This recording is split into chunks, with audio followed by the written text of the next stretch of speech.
দেশের বর্তমান প্রেক্ষাপটে আওয়ামী লীগের অবস্থানটা এমন, আল জাজিরার প্রতিবেদন, মাইলস্টোন ট্র্যাজেডি, এমনকি সাবেক প্রধানমন্ত্রীর ছেলে জয়ের বিরুদ্ধে দুদকের মামলা, সব মিলিয়ে আওয়ামী লীগ কিন্তু আবারও সেই কোণঠাসা হয়ে পড়েছে।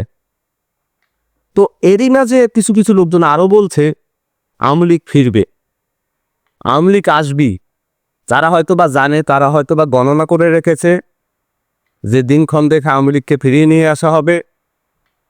তো কিছুদিন আগে মাইলস্টোন স্কুলে যে বিমান দুর্ঘটনাটি হলো, এখন দাবি করা হচ্ছে, অনেক গণমাধ্যমে বিভিন্ন লোকজন বলেছে যে এটি আওয়ামী লীগ সরকার দ্বারা তৈরি একটি ট্র্যাজেডি।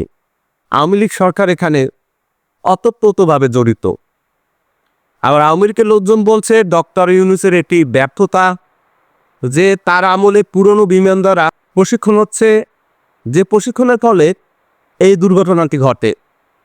কেন 1971-এর সেই পুরনো বিমান এখনও প্রশিক্ষণের জন্য আকাশসীমায় চলাচলের পারমিশন দেওয়া হবে? তো সব মিলিয়ে বাংলাদেশ এখন একটি কঠিন সময়ের মধ্য দিয়ে যাচ্ছে, যেখানে আওয়ামী লীগ আসবে আসবে বলে ভাব, আবার অন্য দলগুলো সেখানে ঐক্য গঠন করে ফেলে। আবার যখন এই জিনিসটা ঢিলে হয়ে যায়, তখন তাদের নিজেদের মধ্যে ঝামেলা তৈরি করে ফেলে।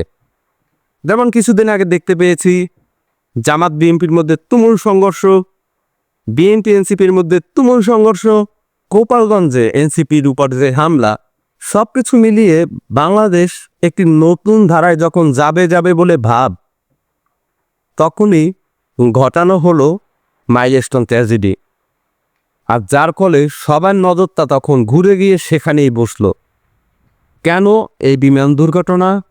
কেন এই বিমান দুর্ঘটনার আলামত আগে থেকেই ফেসবুকে একটি রহস্যজনক পেজ থেকে আগেই সতর্কবার্তা হিসেবে দিল? তো সব মিলিয়ে বলা যায় এটি একটি পরিকল্পিত, এটি একটি সাজানো।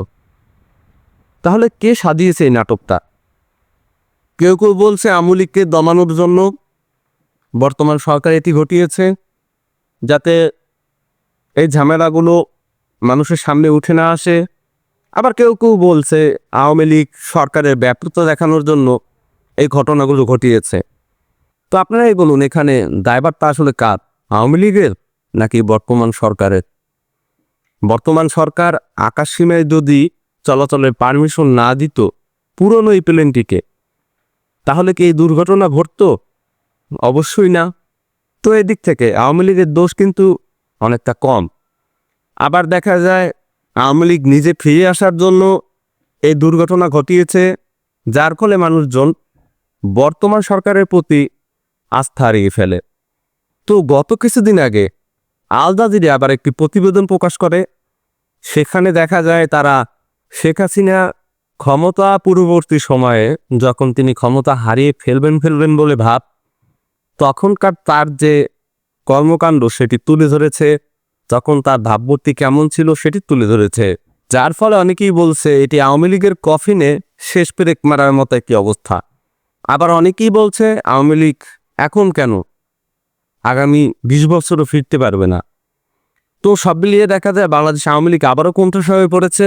তো এরা কি আবার ফিরতে পারবে কি পারবে না বলে মন্তব্য করেন, কমেন্ট বক্সে লিখে জানান। বাংলাদেশ আওয়ামী লীগ ফিরবে কি ফিরবে না? ধন্যবাদ সবাইকে।